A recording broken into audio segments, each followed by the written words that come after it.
زید نام کے اہل بیت میں دو ہیں. ایک امام حسن کے بیٹے کا نام بھی زید ہے. حسن مصنع کے بھائی ہیں. میں نے حضرت غوث اعظم کے ذکر میں ان کا ذکر بھی کیا تھا. وہ زید بن حسن ہے. اور یہ جو زید ہیں یہ امام زین العابدین کے بیٹے ہیں. یہ بڑی تاریخ ساز شخصیت ہے اور بڑی انقلابی شخصیت ہے.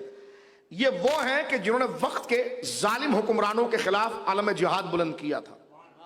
امام زین العابدین کے بیٹے زید. اہل بیت کو ہمیشہ دھوکہ دیا گیا. سب سے پہلے مولا علی کو دھوکہ دیا، اور کوفے کے اندر جب امام علی کے اوپر حملہ ہوا تو ساری مسجد بھاگ گئی. اب میں کیا آپ کے سامنے بولوں کہ کوفے میں اس وقت کون رہتے تھے. یہ مجوسی جو شور مچاتے ہیں، ذرا نور اللہ شستری کو پڑھیں، اپنے باپ کو پڑھیں اور ذرا دیکھیں. جب امام حسین کربلا شریف جا رہے تھے تو صحابہ نے روکا اور کہا آپ نہ جائیں، آپ کے والد کے ساتھ بھی انہوں نے دھوکہ کیا تھا. اور دوسرا دھوکہ کر اسی کوفے کے اندر کیا ہوا، وہ حضرت سرکار امام حسین کے ساتھ ہوا. نام اہل بیت کا اور کام انہی کو. نام اہل بیت کا لے کر ان کو آگے اس لیے کرتے تھے تاکہ اپنے عزائم اتاریں. اسی لیے امام حسن کو آپ دیکھیے حضرت معاویہ سے صلح کیوں کی. یہی حضرت زید کے ساتھ ہوا. حضرت زید جب کھڑے ہوئے تو ان کے ساتھ لاکھوں کا لشکر تھا. اپنے مقابل کو یہ ایسے مسل کر رکھ دیتے، اتنا بڑا لشکر تھا. لیکن جب لشکر ہوا تو لشکر کے جو بڑے کمانڈر تھے یا جرنیل تھے، وہ رات کے وقت حضرت امام زید ابن علی یعنی امام زین العابدین کے بیٹے، کیونکہ میں پہلے بتا رہا ہوں شجرہ جب چل رہا ہے تو ایک بات، حضرت زید کے پاس آئے. امام زین العابدین کا ذکر ہے، ان کے بیٹے کے پاس آئے اور ان سے کہا کل تو لڑائی ہے، ہم جان و جگر لگا دیں گے، آپ کی طرف ایک تیر نہیں آئے گا، لیکن ایک مسئلہ کلیئر کریں آپ ہمارے سامنے. امام زید نے فرمایا کیا کلیئر؟ میں زہرا پاک کا بیٹا ہوں، میرا باپ امام زین العابدین ہے، اس محبت میں تم سب جمع ہوئے ہو، بالکل اسی محبت میں آئے، لیکن ایک مسئلہ کلیئر کریں، آپ ابو بکر عمر کے بارے میں کیا بولتے ہیں؟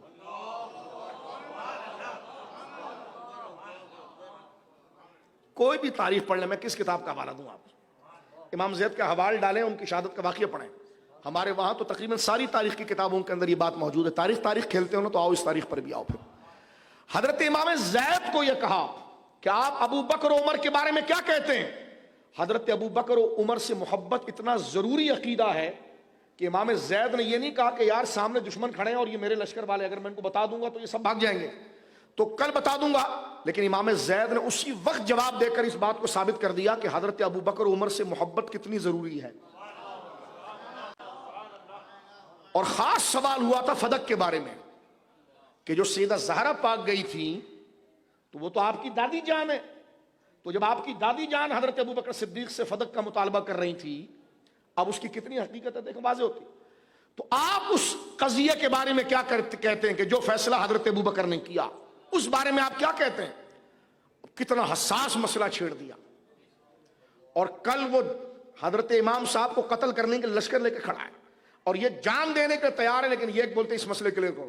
تو امام نے یہ نہیں کہا کہ ان کو کہتے بعد میں بات کر لیں گے.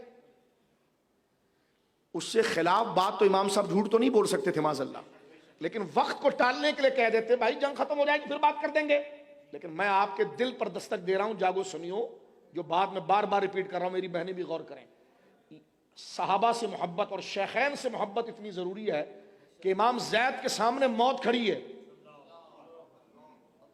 آپ اس کو یہ لفظ موت صرف آپ کو بیدار کرنے کے لیے ظاہری الفاظ میں نے کہا ہے، شہادت ہے. لیکن آپ دیکھیے حضرت امام زید نے فرمایا تم مجھ سے پوچھتے ہو کہ میری دادی جان نے جب میں بات پوچھی تو صدیق اکبر نے کیا کہا اور ابو بکر ہمارے خاندان میں کیا درجہ رکھتے؟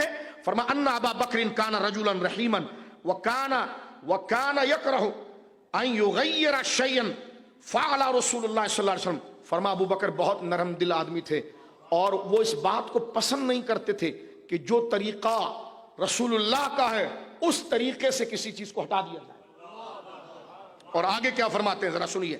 ثم قال زید ویم اللہ، پھر حضرت زید امام زین العابدین کے بیٹے نے کہا ان سے اللہ کی قسم لو رجع الامر الی، اگر فدق کا مسئلہ میرے پاس آتا، دیکھو لو رجع الامر الی لقضیت فیہ بقضاء ابی بکر فرمایا خدا کی قسم اگر فدق کا مسئلہ میرے پاس آتا تو میں باغ فدق کا وہی فیصلہ کرتا جو ابو بکر صدیق نے کیا ہے.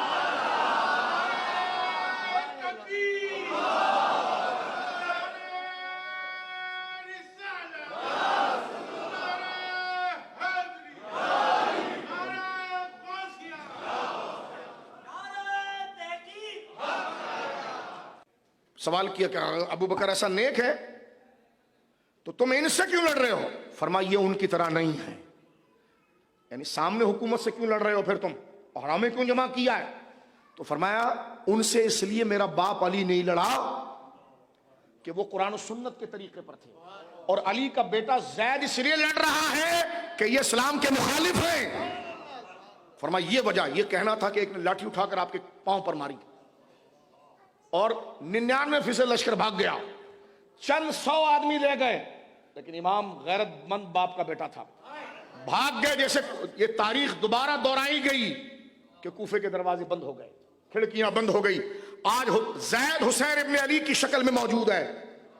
تاریخ پھر دہرائی گئی کہ جس وقت عبد الرحمن بن ملجم ملعون نے حضرت مولا علی کی گردن پر تلوار کا حملہ کیا، مسجد کے سارے لوگ بھاگ گئے. آج تاریخ دہرائی گئی کہ دروازے بند ہیں. وہی امام مسلم بن عقیل کہتے یار تم نے تو بلایا تھا مجھے، تم نے تو خط لکھے تھے. یہی وہی تاریخ دہرائی گئی اور حضرت زید کو اس میدان میں بڑی بے دردی سے شہید کیا گیا. اللہ اکبر. آپ کا مزار مقدس موجودہ ایران کے اندر موجود ہے. کئی اقوال ہیں. ایک یہ کہ 3 مہینے تک آپ کی لاش اس طرح ٹنگی ہوئی تھی اور آپ کے جسم کے اوپر چیرے لگا دیے تھے، اور ایک روایت یہ بھی کہ 3 سال تک، لیکن بدن ویسی تازہ تھا اور خون چمکتا تھا، قریب بندہ جائے تو مشک کی خوشبو آتی تھی.